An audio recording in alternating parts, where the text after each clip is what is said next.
Welcome to our channel political IR mentor. आज इस video में हम डिस्कस करेंगे आपके यूजीसी नेट दिसंबर साइकिल के लिए लास्ट 10 डेज़ में आपको क्या स्ट्रैटेजी फॉलो करनी चाहिए। तो ये जो लास्ट 10 डेज़ हैं ये आपकी जो ये प्रिपरेशन है इसमें बहुत ही डिसाइडिंग रहने वाले हैं।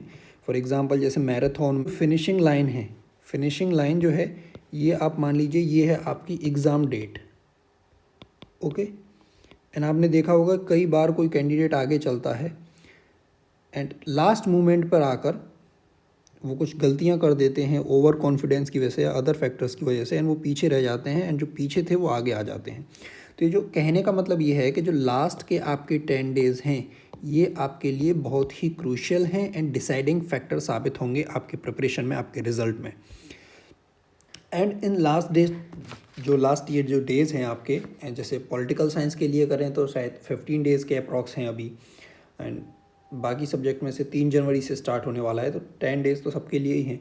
तो इस लास्ट 2 वीक्स में ये या जो लास्ट 10 डेज़ है इस पीरियड में आपको क्या करना चाहिए। तो पहली बात तो ये है आपको सिलेबस को लेके परेशान नहीं होना चाहिए कि सिलेबस कंप्लीट नहीं हुआ है, बिकॉज आप सिलेबस कंप्लीट करने की तरफ रहेंगे तो वो शायद आपका एग्ज़ाम से पहले होगा भी नहीं। तो उसके लिए आपको पैनिक नहीं होना है। सबसे मेन बात, सबसे फर्स्ट पॉइंट यही है कि सिलेबस को लेके आप परेशान ना हो। सेकंड, कि आप बहुत सारा कि ये सिलेबस बचा है, ये पढ़ लूँ, तो लास्ट टाइम पे आप जितना कन्फ्यूजन करेंगे उतनी ही आपको प्रॉब्लम रहने वाली है। आप रिलैक्स रहें एंड कुछ पॉइंट्स हैं जो आपको फोकस करना है उन पे, एंड आप सभी जानते हैं, हमने प्रीवियस वीडियोस में भी बताया है 3 जो मेन पॉइंट्स हैं, revision, MCQ and mock test. But किस तरह से करना है इन लास्ट डेज में वो हम आगे डिस्कस करते हैं। तो आपको क्या करना है, मॉक टेस्ट की बात करें, मॉक टेस्ट, तो आप मॉक टेस्ट दें इस लास्ट अपने इस टाइम में।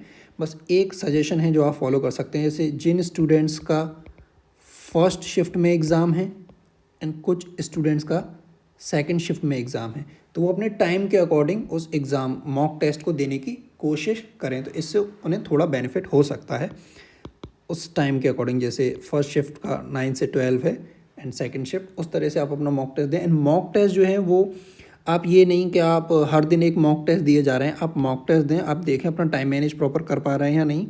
एंड सेकंड, उसमें जो मिस्टेक्स हो रही हैं आप उन्हें देखें कि वो मिस्टेक्स आप ना करें। एंड मेनली क्या है कि जो प्रॉपर स्टूडेंट्स हैं जो अब तक प्रॉपर अपनी प्रिपरेशन करते आए हैं, उन्होंने कई मॉक्स दिए होंगे, उन्होंने अपने मॉक्स में जो मिस्टेक्स की होंगी उन्होंने कहीं पे उनको नोट भी किया होगा, तो आप उन्हें रिवाइज़ करें कि जो अब तक आप मॉक देते आए हैं तो वो कौन सी मिस्टेक्स हैं जो आपको एग्ज़ाम में ध्यान रखनी है, एग्ज़ाम में नहीं करनी है। कुछ ऐसे फैक्ट्स होंगे जो आपने नोट किए होंगे कि इनको आप याद नहीं रख पा रहे हैं, तो ये जिन्होंने सीरियस प्रिपरेशन अब तक की होगी उनके लिए ये टाइम बहुत हेल्पफुल है कि आप उन अपने जो पुराने नोट्स आपने जो बनाए होंगे आप उन्हें रिवाइज़ कर सकते हैं। And second, revision. आप सिलेबस के लिए परेशान हो जाइए एंड अगर रिवीजन ना करें तो उससे कुछ फ़ायदा नहीं है। तो जितना आपका सिलेबस कवर हुआ है आप उतना ही रखें, उसको प्रॉपरली रिवाइज़ कर लें।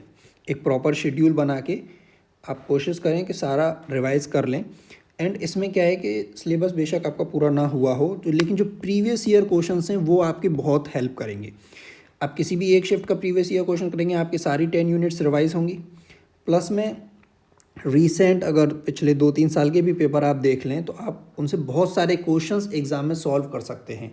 कि प्रीवियस जैसे हमने जो एनालिसिस की थी, जैसे एक क्वेश्चन तो है उसका सॉल्यूशन के साथ उससे एक्सपेक्टेड और कौन से फैक्ट्स हैं जो आपको याद रखने चाहिए, उस तरह से आप इस लास्ट टाइम में भी अगर प्रीवियस ईयर क्वेश्चंस को कर लेते हैं तो आप बहुत अच्छा इस एग्ज़ाम में स्कोर कर सकते हैं।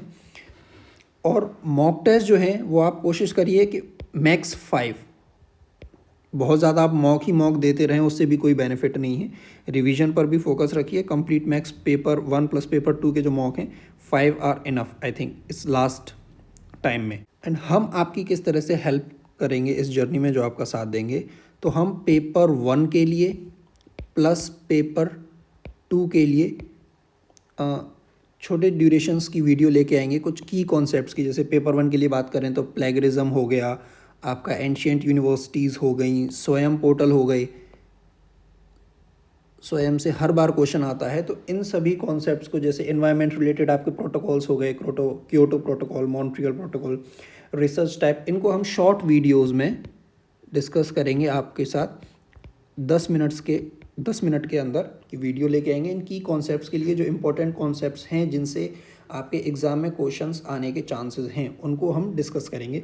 ये रहा आपका पेपर 1। एंड पेपर 2 की बात करें तो पॉलिटिकल साइंस में कुछ ऐसे टॉपिक्स हैं जिनसे रिपीटेड क्वेश्चंस आ रहे हैं, स्पेशली क्रोनोलॉजी के क्वेश्चंस आ रहे हैं। तो क्रोनोलॉजी के भी हम अच्छे से आपको प्रैक्टिस कराने की कोशिश करेंगे कुछ क्वेश्चंस के साथ। एंड पॉलिटिकल साइंस के लिए जो अभी आपका 4 सितंबर को जो एग्ज़ाम था, उसकी दोनों शिफ्ट हम अपलोड कर चुके हैं।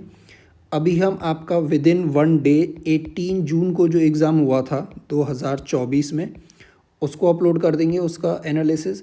एंड एनटीए ने ही मार्च में, इसी साल मार्च 2024 में ही आपका CUET का एग्ज़ाम कराया था। तो CUET PG में जो पॉल साइंस का एग्ज़ाम था, पॉलिटिकल साइंस का, उसको भी हम डिस्कस करेंगे। उसके भी आपको हेल्प मिलेगी अपने एग्ज़ाम में। एंड उसके बाद हम जो आपका 11 दिसंबर का एग्ज़ाम था 2023 का, वो कवर करेंगे। एंड देन जून में जो आपका शिफ्ट 1 एंड शिफ्ट 2, वो भी एग्ज़ाम कवर करेंगे। तो इस तरह से 1 2 3 4 5 एंड उससे पहले जो आपके दिसंबर के हो गए, जून 2023 का हो गया। एंड मार्च में भी आपके जो एग्ज़ाम हुए थे, मार्च 2023 में भी आपकी 2 शिफ्ट हुई थी, तो 6 7। तो इस तरह से हम एटलीस्ट ये 7 जो आपके डिटेल्ड एनालिसिस हैं प्रीवियस ईयर के, उनको हम कोशिश करेंगे कि एटलीस्ट 2023 और 2024 में जो भी ये एनटीए ने जो एग्ज़ाम कंडक्ट कराए हैं, उनकी डिटेल्ड एनालिसिस हम अपने चैनल पर अपलोड कर सकें, जो आपके इस लास्ट टाइम में आपकी प्रिपरेशन में हेल्पफुल हों। एंड आप हमारे टेलीग्राम चैनल को भी ज्वाइन कर सकते हैं, political IR mentor. And Telegram channel का जो लिंक है वो आपको इस वीडियो के डिस्क्रिप्शन में मिल जाएगा। एंड कोई और किसी एक पर्टिकुलर टॉपिक पर आपको वीडियो चाहिए एग्ज़ाम को ध्यान में रखते हुए, तो ऐसा अगर कोई सजेशन है तो आप किसी भी वीडियो के कमेंट सेक्शन में लिख सकते हैं, या फिर हमारी यूट्यूब की कम्युनिटी पोस्ट में जाके वहाँ भी आप कमेंट सेक्शन में लिख सकते हैं। Thank you.